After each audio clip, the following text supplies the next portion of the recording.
அனைத்து தேசிய ஜனநாயக கூட்டணியின் தொண்டர்களுக்கும் நிர்வாகிகளுக்கும் என்னுடைய மனமார்ந்த நன்றியை நேரத்தில் நான் தெரிவிக்கிறேன். அதற்காக நடைபெற்றுக் கொண்டிருக்கின்ற இந்த கூட்டத்திற்கு தலைமை தாங்கி சிறப்பாக நடத்தி கொண்டிருக்கின்ற மாவட்ட வாசகர் ஏசி சண்முகம் அவர்கள், எங்களுடைய இனமான காவலர் சமூக நீதி போராளி மருத்துவர் ஐயா அவர்களுக்கு மனமார்ந்த நன்றி. காரணம், நமக்கு நல்ல ஒரு வேட்பாளர் சி அன்புமணி அவர்களை ஐயா அவர்கள் நமக்கு நம்முடைய வெற்றி வேட்பாளர் வெற்றி என்றால் என் மனதிலே வெற்றி, உங்கள் மனதிலே வெற்றி, நிச்சயமாக வரும் காலத்திலே வெற்றி பெறுவார். அப்படிப்பட்ட ஒரு நல்ல ஒரு வேட்பாளர் அன்புமணி அவர்கள் இந்த இடைத்தேர்தலில் வெற்றி பெற முடியவில்லை என்று எனக்கு வருத்தம் இருக்கு. இப்படி ஒரு தகுதியான ஒரு வேட்பாளரை தமிழகம் இழந்திருக்கிறது, இந்த தொகுதி இழந்திருக்கிறது. தேர்தல் பிரச்சாரத்தின் பொழுது வெற்றி பெற்ற திமுக வேட்பாளர் சிவா அவர்களை ஒரு தொண்டன் ஒரு கேள்வியை கேட்டார். ஐயா, எப்பயா மது விலக்கை கொண்டு வர போறீங்கன்னு ஒரு கேள்வி கேட்டான். அதற்கு திமுக வேட்பாளர் சிவா, அதே என்ன கேட்கிறேன், நீங்க போய் மேல மத்திய அரசு மோடியை போய் கேளு என்று ஒரு பதில் கொடுத்தார். இந்த அடிப்படை அறிவு கூட தெரியாத ஒரு திமுக வேட்பாளர் இங்கே வெற்றி பெற்றிருப்பது, இதுதான் நம்முடைய தலையெழுத்து, தமிழக மக்களுடைய தலையெழுத்து. மது விலக்கு என்பது, மது சார்ந்த பிரச்சனைகள் எல்லாம் மாநில அரசினுடைய கடமை. மாநில பட்டியலில் இருக்கிறது, மாநில அரசு தான் முடிவு செய்ய வேண்டும். அந்த அடிப்படையில் தான் இன்று நம்முடைய பிரதமர் மோடி அவர்கள் குஜராத்தின் முதலமைச்சராக இருந்த நேரத்தில் முதல் முறையாக ஒரு மாநிலத்தில் மது விலக்கை கொண்டு வந்தவர் பிரதமர் மோடி அவர்கள் தான். அதன் பிறகு பீகார் முதலமைச்சர் நிதிஷ்குமார் அவர்கள் பீகாரிலும் மது விலக்கை கொண்டு வந்தார். ஜம்மு காஷ்மீரிலே ஒரு பகுதியில் இருக்கிறது. இதை கூட தெரியாத ஒரு வேட்பாளரை திமுக நிறுத்தியிருக்கிறது. இதுதான் திமுக, இவ்வளவுதான் திமுக. இந்த தேர்தல் ஒரு பக்கம் பாட்டாளிகள், மற்றொரு பக்கம் பணக்காரர்கள். இந்த தேர்தலில் திமுகவுக்காக மக்கள் வாக்களிக்கவில்லை, திமுக கொடுத்த பணத்துக்காக வாக்களித்திருக்கிறார்கள்.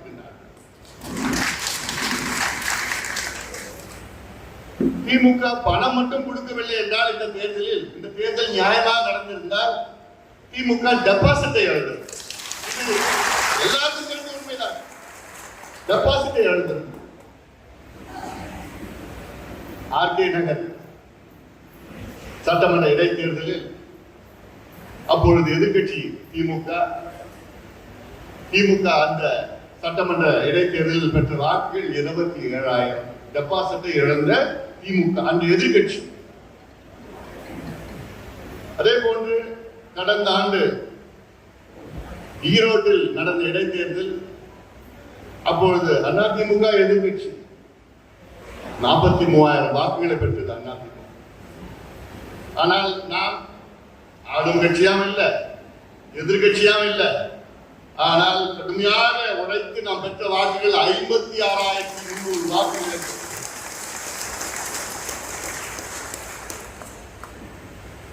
இதுதான் உண்மையான வாக்குகள். இந்த 56,300 வாக்காளர்களுக்கு என்னுடைய கண்டிப்பான வழக்கங்களை நன்றி தெரிவிக்கிறேன்.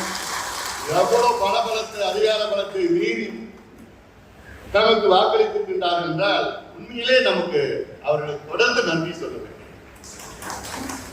அதே வேளையில உண்மையை சொல்ல போனா விக்கிரவாண்டி தொகுதி மக்கள் தான் நமக்கு நன்றி சொல்லணும்.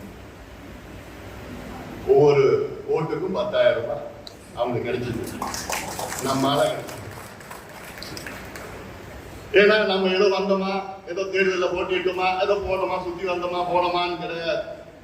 கடுமையாக களத்திலே இறங்கி இங்க மேடையில எல்லாம் இருக்கிறாங்க, பெருந்தலைவர் எல்லாம் இருக்கிறாங்க, மன்மதராசனா இருக்கிறார். இது போன்ற ஒவ்வொரு 10 நிர்வாகிகள் களத்துல அங்கேயே அவங்க சார்ந்த நிர்வாகிகள் எல்லாம் பேரு இருக்க சொல்றது, எல்லா பேர் சொல்லிட்டு அங்கேயே தங்கி 15 நாள் 20 நாள் அவ்வளவுதான் கடுமையாக வீடு வீடாக சென்று பிரச்சாரத்தை செய்து மக்களுக்கு தைரியத்தை கொடுத்து தேர்தல் முடிந்த பிறகும் இன்றும் தைரியத்தை கொடுத்துக் கொண்டிருக்கிறது. சில பொறுக்கிங்க போய் அவங்கள மிரட்டிட்டு இவங்களை யார் சொல்ல பொறுக்கின்னு தான் சொல்லணும். நான் பணத்தை கொடுத்தேன், ஏன் எனக்கு ஓட்டு போட்டேன் அப்படின்னு பணத்தை திருப்பி கொண்டு அப்படி யாராவது போய் மிரட்டினாங்கன்னா என் தம்பிகளுக்கு என்ன செய்யணும்னு தெரியல. உங்களுக்கு மேல என்ன பார்க்கணும். அதனாலதான் ஆனாலும் இந்த தொகுதி மக்களை நான் குறை சொல்ல போவது கிடையாது. நான் இந்த சென்னையில் நடந்த பேட்டியிலையும் நான் சொன்னேன், ஏன்னா இந்த தொகுதி மக்கள் பாவப்பட்ட மக்கள். விக்கிரவாண்டி சட்டமன்ற தொகுதி என்பது தமிழ்நாட்டில் மிக மிக மிக மிக மிக மிக பின்தங்கிய தொகுதி.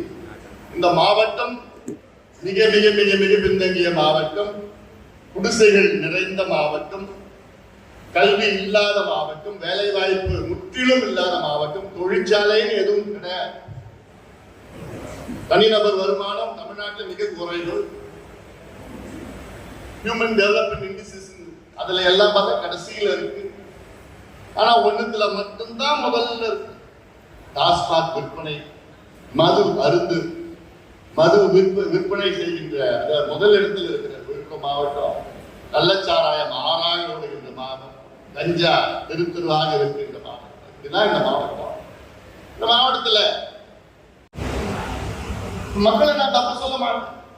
நம்ம இவ்வளவு காலமாக ஆட்சி செய்து நம்மை வாழ விடாமல், முன்னேற்ற விடாமல், அடிமைகளாக கூலிகளாக வைத்திருக்கின்ற இந்த கட்சிகளை தான் நான் குறை சொல்றேன்.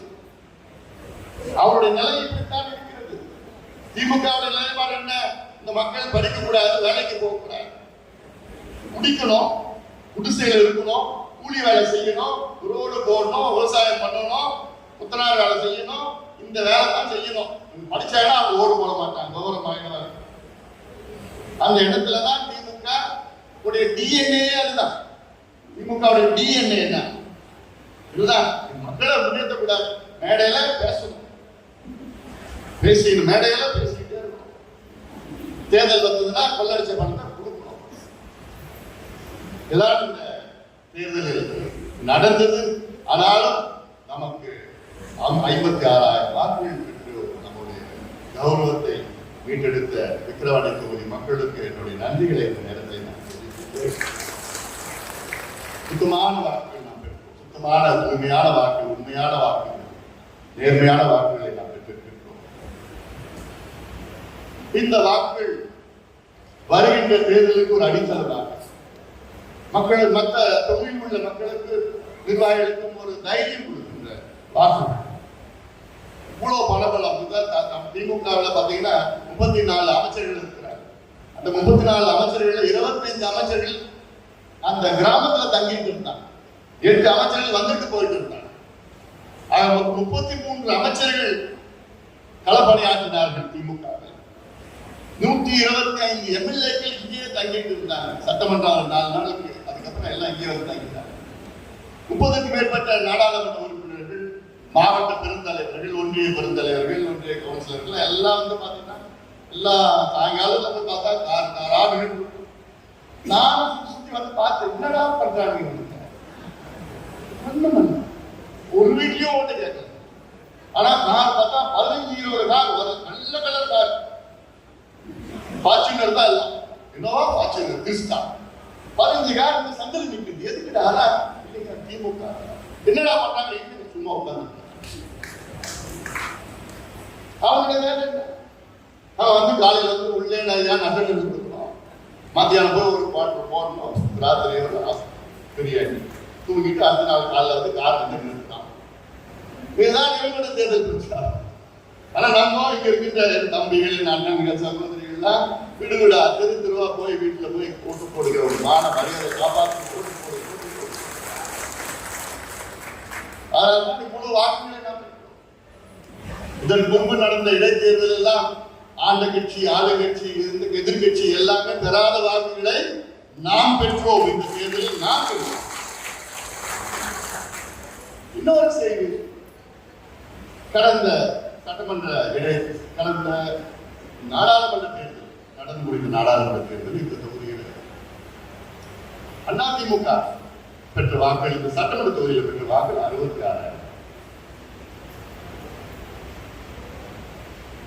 இந்த 66,000 வாக்குகள் என்ன ஆகிட்டு ஒரு கேள்விக்குறி. உண்மையில எம்ஜிஆர் அவர்கள் அதிமுகவை தொடங்கிய காரணமே திமுக எதிரி திமுகவை ஒழிக்க வேண்டும் என்ற நோக்கத்திலே தான் எம்ஜிஆர் அவர்கள் கட்சி தொடங்கினார். அதை ஜெயலலிதா அம்மையார் அவர்கள் அதை கடைபிடித்தார். உண்மையான அதிமுக தொண்டர்கள் யாருமே அவங்க கையை போகக்கூடாது. உதயசூரனுக்கு கையை எப்படி போகும்? உண்மையான தொண்டர்களுக்கு யாராவது போகுமா? பாராளுமன்றம் இருக்கிறோம், ஐயா யார் சொல்றாரோ அவங்களுக்கு தான் ஓட்டு போடுவோம். அதை மீறி கை எங்கேயாவது போகுமா? எங்கேயாவது கை போகும் ஓட்டு போடுறதுக்கு? என்ன உணர்வுன்னு புரியுது. 40,000 பேர் அந்த கட்சியில இருந்து திமுக ஓட்டு போடுவோம். இதெல்லாம் உள்ள இன்னும் நிறைய இருக்கு. அனலைஸ் பண்ணிட்டு தான் இருக்கிறேன். ஒரு புத்தா நான் பண்ணிட்டு தான் இருக்கிறேன். ஆனா இது நம்ம பிரச்சனை கிடையாது, அது அவங்க பிரச்சனை. ஆனா இது ஒரு இடைத்தேர்தல், அவ்வளவுதான். இது என்னை ஆங்கிலத்தில் சொல்ல ஃப்ரீ எலெக்ஷன் சொல்றது. இது பொது தேர்தலுக்கு இதுக்கு சம்பந்தம் இடைத்தேர்தல். ஆனா இதை வச்சுக்கிட்டு சென்னையில டிவியில டெலிவிஷன்ல போய் ஆய்வு பண்ணிட்டு இருக்காங்க சில பேர். இந்த பர்சன்டேஜ் இவ்வளவு வந்துருச்சு, இப்படி வந்துருச்சு, அப்படி வந்துருச்சு, இதனால இவ்வளவு குறைஞ்சி போச்சு, இதனால இவங்க குடும்ப போச்சு, அடுத்த எலெக்ஷன் இவ்வளவுதான் வரும், இவங்களுக்கு இவ்வளவுதான் சீட்டு கிடைக்கும், இவ்வளவுதான் பேசுவாங்க, இப்படி எல்லாம் போய் இதை வச்சு காசு கொடுத்து வாங்கினாங்க. அதான் முடிஞ்சு போச்சு. இதுக்கு போய் அனலைஸ் பண்ணிட்டு விவாதம் பண்ணிட்டு இதுல போய் அரசியல் ஆராய்ந்து அரசியல் காசு கொடுத்தாங்க, வந்து அள்ளிட்டு போயிட்டாங்க, முடிஞ்சு போச்சு. அடுத்த தேர்தலில் இவ்வளவு பண்ண முடியுமா? அமைச்சர்லாம் 30-50 அமைச்சர் வர முடியுமா? ஒன்றும் பண்ண முடியாது. நம்ம தான் என்ன போறோம் களத்தில், வேற யாரும் என்ன போறது? நான் சொல்றேன், நேர்மையான முறையில் தேர்தல் நடந்தால், பணம் இல்லாம தேர்தல் நடந்தால் திமுக டெபாசிட்டை இழந்திருக்கும். அது உறுதியாக அந்த அளவுக்கு மக்கள் கோபத்தில் இருக்கார். 8 ஓட்டு பண்ணாரு பார் முதலமைச்சர். நேற்று ஒரு அறிவிப்பு வந்தது, மின் கட்டண உயர்வு 4.83 விழுக்காடு, அதாவது கிட்டத்தட்ட 5% உயர்த்திருக்கின்றார். இது வணிக நிறுவனத்துக்கு மட்டும் கிடையாது, தொழிற்சாலை மட்டும் கிடையாது, வீடுகளுக்கு ரொம்ப மோசமானது. இந்த 2 ஆண்டு காலத்தில் 3 முறை மின் கட்டணத்தை உயர்த்திருக்கின்றார் மு.க. ஸ்டாலின். இவர் எதிர்கட்சியா இருந்தப்போ பேசுறார் டிவியில, மின் கட்டண உயர்வா எடப்பாடி பழனிசாமி எப்படி செய்யலாம், எங்களுக்குலாம் ஷாக்கா இருக்குதான், ஷாக் அடிக்குதான், ஷாக்கா இருக்கு. ஏன் முதலமைச்சர் அவர்களே, இன்னைக்கு உங்களுக்கு ஷாக் இல்லையா? ஷாக் அடிக்கலையா? எங்களுக்கு அடிக்கலையா? சாதாரண மக்களுக்கு அடிக்கலையா? சென்னையில ஒருத்தர் 5,800 ரூபாய் சம்பளம் வருமானம், 2 பசங்க வச்சிருக்கிறார். அவர் எங்க போவாரு? அவர் வாங்கின சம்பளத்துல 1000 ரூபாய் மின் கட்டணத்துக்கு தான் போகும்போது ஏற்கனவே ஏழ்மையில இருக்கிறாங்க.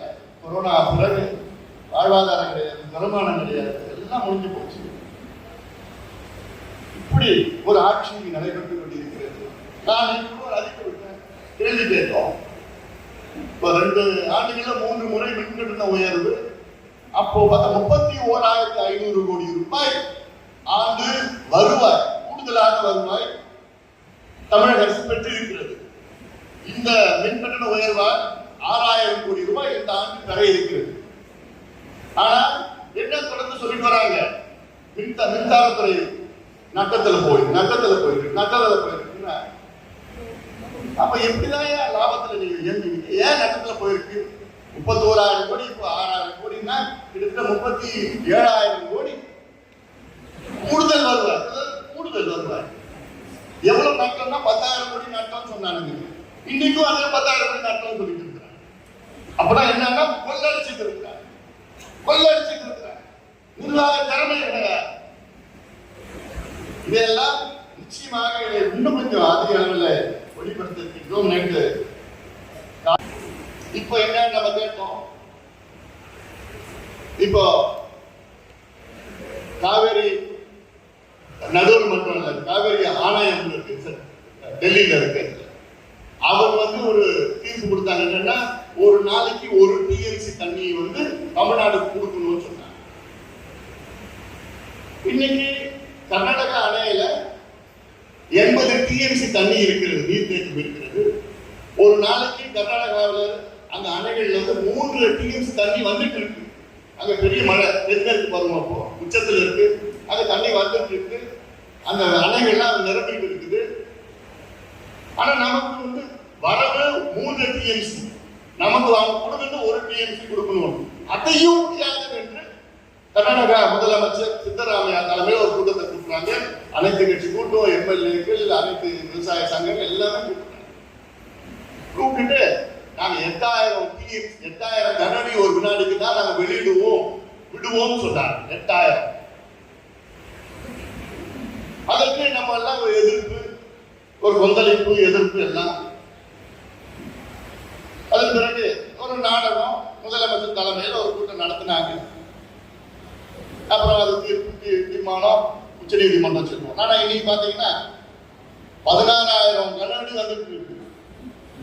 ஏன்னா கர்நாடகாவில் அவன் வழி அவன் தேக்க முடியாது, முடிஞ்சு போச்சு, அவ்வளவுதான்.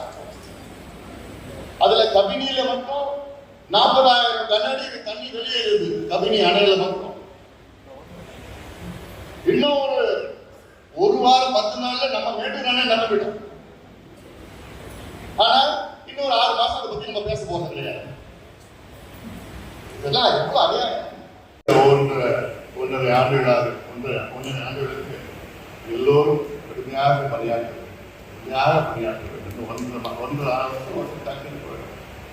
மாதங்கள் தான் இருக்கிறது. இன்னைக்கு களம் நமக்காக இருக்கிற களம். திமுக மீது மிகுந்த கோபத்தில் இருக்கிறார்கள். அது கலாச்சாரம், சாவு, அடிக்கடி கொலை நடந்திருக்கு, சட்டம் ஒழுங்கு பிரச்சனை, நிர்வாக திறமை இல்லாத ஒரு சூழல் இருக்கிறது. இதெல்லாம் நம்ம மக்களுக்கு சொல்லி நம்முடைய மக்களுடைய மனநிலை மாற்றுவோம். முடியும், நிச்சயமாக முடியும். நம் மீது மக்கள் நம்பிக்கை வைத்திருக்கிறார்கள். இந்த நம்பிக்கையை வெளிப்படுத்துகின்ற வகையில் நீங்கள் மக்களை விரிவாக ஏதோ இடைத்தேர்தல் மட்டும் மற்ற தொகுதிகள் எல்லாம் அத்தனை நிர்வாகிகள் சந்தித்து நிச்சயமாக நாம் வெற்றி பெறுவோம். இன்னொரு முக்கியமான கடைசி ஒரு செய்தி வருகின்றன. உள்ளாட்சி தேர்தல் இப்பொழுது திட்டமிட்டு எந்த வார்டில் யார் நிற்கணும், எந்த ஒன்றியத்தில் வார்டு, எந்த வார்டில் யார் நிற்கணும் இப்பவே தேர்தல் முடியும். அதுக்கு பிறகு ஒன்றியமோ மாவட்டமோ எல்லாமே தேர்வு பண்ணி அங்கே போய் வேலை ஆரம்பிக்கும். மிக மிக முக்கியமான காரணம். எல்லாம் கடுமையாக செய்யுங்க. மீண்டும் களத்திலே முழுமையாக போராடி நல்ல ஒரு சுயமரியாதையுடன் 56,300 வாக்குகளை நாம் பெற்றோம். இதற்கு அனைத்து நிர்வாகிகள், தேசிய ஜனநாயக கூட்டணி நிர்வாகிகள், தொண்டர்களுக்கும் பாட்டாளி அத்துணை அனைத்து நிலை தொண்டர்களுக்கும் நிர்வாகிகள், அதெல்லாம் குறிப்பாக இந்த தேர்தலை நடத்திய முக்கியமாக கௌரவ தலைவர் அல்ல வழக்கறிஞர்